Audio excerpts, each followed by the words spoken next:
Barreleye fish. There is a fish that sees through its own head. It drifts hundreds of meters below the surface, almost completely still. What looks like its face are actually nostrils. Its real eyes are two glowing green spheres suspended inside a transparent skull. They rotate upward to scan for movement above, then shift forward when it decides to feed. For years, scientists believed those eyes were fixed in place. Every specimen brought to the surface looked the same. It wasn't until researchers filmed the animal alive in deep water that they realized the transparent dome of its skull had always collapsed during collection. We had been studying a damaged version of this creature for decades, without knowing it. Anglerfish. This is one of the most recognizable animals in the deep ocean, and one of the most disturbing. The female carries a glowing lure above her head, powered by bacteria living inside it. She drifts through complete darkness and waits.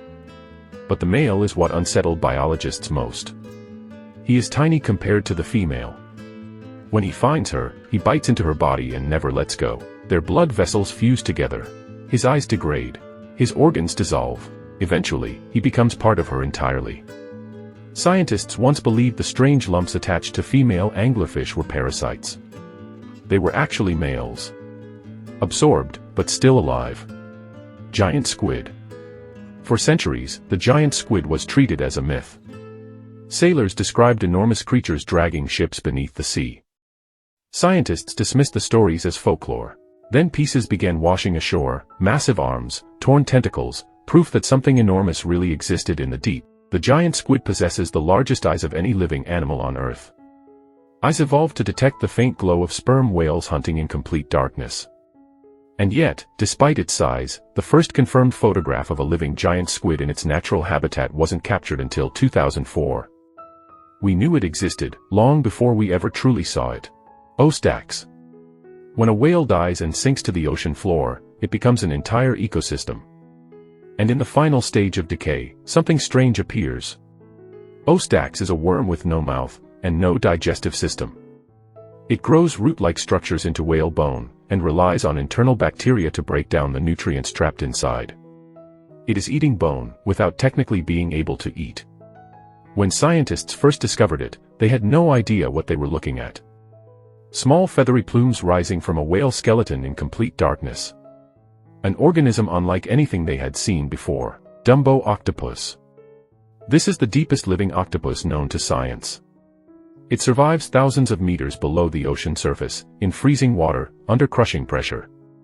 Its large ear-like fins move slowly through the darkness, almost gracefully. Unlike most octopuses, it swallows prey whole. What makes it unsettling is how calm it appears. At depths where almost nothing survives, this animal seems perfectly at home. Hydrothermal vents. In 1977, scientists descended to the seafloor expecting emptiness. Instead, they found entire ecosystems surrounding cracks in the earth where superheated water erupted from below. The water was toxic, rich with chemicals, and hot enough to kill most known life. But surrounding these vents were giant tube worms, clams, shrimp, entire communities thriving without sunlight. Life powered not by the sun, but by chemistry itself. That discovery changed biology forever. Brine pools. These may be the strangest places on Earth. Brine pools are underwater lakes on the seafloor, so dense with salt that they do not mix with the surrounding ocean. They have visible surfaces, shorelines, even waves. Animals that enter them often die instantly, and the edges are littered with remains of creatures that drifted too close. And yet life still survives around the margins. We have explored only a small fraction of the deep ocean. And in that small fraction, we found transparent skulls, dissolving mates, mythical monsters, creatures that eat bone without mouths, ecosystems without sunlight, and lakes hidden beneath the sea. The rest of it is still down there. If you want part 2, tell me in the comments.